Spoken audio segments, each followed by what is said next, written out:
Sim, deu uma leve dor de cabeça, começou a ter fome, começou a ter fraqueza. A fome vem e vai, né? Fome vem e vai. É bem assim que acontece. E aí dá-lhe chá. Chá, chá, chá puro. Ele começou a fazer um monte de chá, muita água, muito chá. Ele não gosta de vinagre de maçã, odeia, mas vinagre de maçã pode ser usado durante o jejum. Então, as bebidas que eu indico durante o jejum, chá puro, sem açúcar, sem adoçante. Café preto, ele usou um pouquinho também. Tipo, quando era a hora do almoço, no café da manhã ele tomou um expresso e no almoço ele tomou outro expresso. Foi o café da manhã e o almoço dele, 2 expressos. Pra já cortar aquela fome e pra dar um up. Água pura e água com vinagre de maçã ou vinagre de maçã puro. Limão não, porque limão é fruta, tem um pouquinho de carboidrato, aí não. Então esses 4. E aí passou uma semana, ele falou, não, toda semana eu quero fazer esse jejum. Toda semana ele foi fazendo, começou a dar uma desinchada, uma secada. E hoje ele faz jejum de 24 horas piscando. Parece que ele tá fazendo um jejum de 14 horas. Ele nem sente mais, no começo ele sofreu. Nas primeiras 2, 3 semanas ele sofreu um pouco para fazer esse jejum, mas depois acostumou. Aí ficou fácil demais, o que ele falou? Gi, bora pro desafio, eu quero fazer um jejum de 48 horas. Meu marido é assim, ele é bem focado, né, no treino, ele tem, né, ele já foi atleta no passado como eu, então ele ainda tem bastante massa muscular, ainda tem um físico muito bom.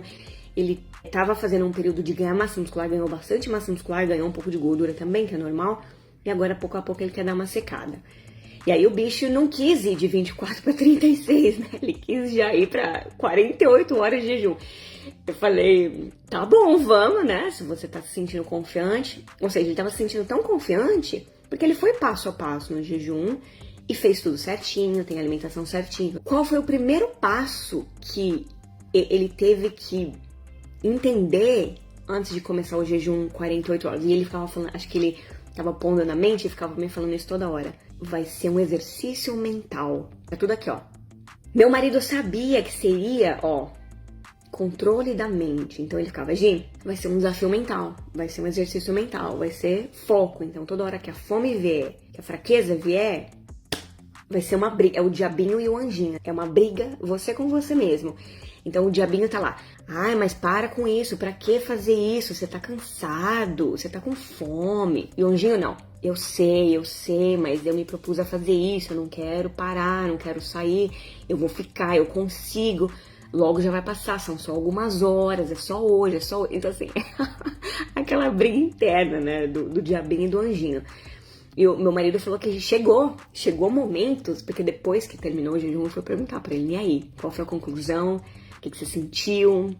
Enquanto ele fazia o jejum, eu já fui perguntando algumas coisas, que eu queria aprender com a experiência dele. Ele falou que, olhando assim, né, de forma geral, depois de ele ter comido, que depois que comeu, é que as coisas ficam mais claras, né? Ele falou, Gi, depois que eu comi, eu tirei algumas conclusões. Teve hora que eu tava falando pra mim mesmo, meu, pra que isso? Você não precisa disso. Né? Tipo, na hora lá do desespero que a gente tá, eu dou risada, porque é engraçado, né? É muito engraçado essa experiência. E ele, tipo, pra que isso, cara? Você não precisa disso. Eu choro ali. Você não precisa disso, né? Pra que isso? Vai comer, você já fez 30 horas de jejum, vai comer alguma coisa, tá tudo certo, já bateu a sua meta de 24. Mas ele falou que ele sabia que se ele fosse comer, ele ia se sentir um perdedor depois. Eu tô aqui chorando. Meu marido viu eu rindo, eu falei, que você tava rindo lá sozinho? Ele falou, eu sabia que se eu comesse, se eu quebrasse o jejum, eu ia me sentir um perdedor depois. E é verdade. Quantas vezes vocês, né, a gente tá na dieta, tá fazendo a dieta, você se propôs a fazer aquilo, e aí você come tipo, deu aquela compulsão, né? Tipo, você viu um negócio, alguém te ofereceu um negócio e falou assim, meu, não tô resistindo, eu vou comer. É o que eu sempre falo, o prazer da comida, ele dura alguns poucos segundos na boca, enquanto você tá mastigando um negócio delicioso, passou daqui da garganta, apesar da comida causar alguns efeitos no cérebro, né? Tipo aquele efeito de relaxamento, de prazer, se for um chocolate, né? Um negócio gostoso, um sorvete, dá aquela sensação boa por alguns poucos minutos. E depois o que acontece?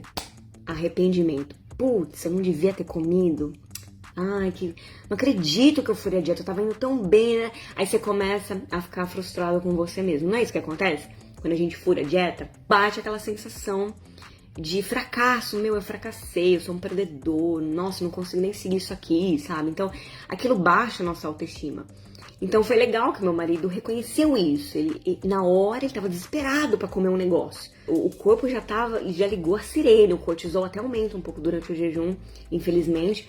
Porque o corpo liga a sirene. Cadê a comida? Cadê a comida? Eu preciso de comida. Então dá aquele desespero, você quer comer. Mas ele preparou a mente dele, que ele sabia que se ele comesse, ele ia se arrepender, ele ia ficar frustrado. Não acredito que eu comi, não acredito, né, que eu coloquei tudo a perder o que eu tinha planejado. Então assim, ele foi forte, ele fechou as 48 horas e tava bem. Ele passou por altos e baixos ao longo das 48 horas. Toda hora eu perguntava, né? Como você tá se sentindo? Como que tá? Tá com fome? Não tá com fome? Ele falou que é engraçado que em grande parte do tempo ele não sentia aquela fome física, sabe? Não vontade de comer, ele sentia toda hora. Mas ele sabia diferenciar a vontade de comer daquela sensação de estômago vazio, com fome, o estômago roncando de fome mesmo.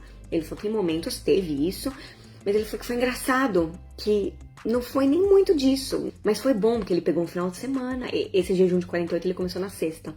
Então ele fez sábado e domingo. Ele tava em casa, a gente programou, né, pra não sair muito, pra ficar mais de boa. Eu fiquei em casa também, a gente ficou aqui de boa.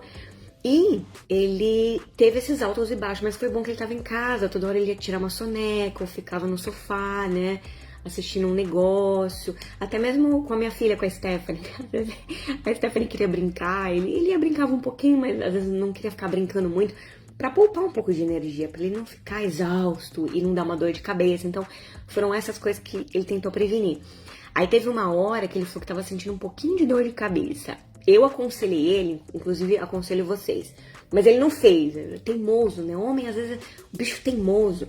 Eu falei, toma um pouquinho de água com sal. Aí, ai, credo, água com sal, não quero. Aí não tomou, né? Aí ficou com um pouquinho de dor de cabeça, mas depois passou, ele falou. Ele tomou um café e passou. Às vezes, quando a gente tá em dieta low carb ou jejum, vem dor de cabeça pela falta do carboidrato, aí você começa a perder água, né? Toda hora. Ah, e prepare-se, em jejum, junto com dieta low carb, assim, você vai fazer xixi toda hora, que você vai perdendo aquela retenção. Você perde sódio, então o sódio começa a baixar no sangue com a low carb, com a cetogênica também, com o jejum.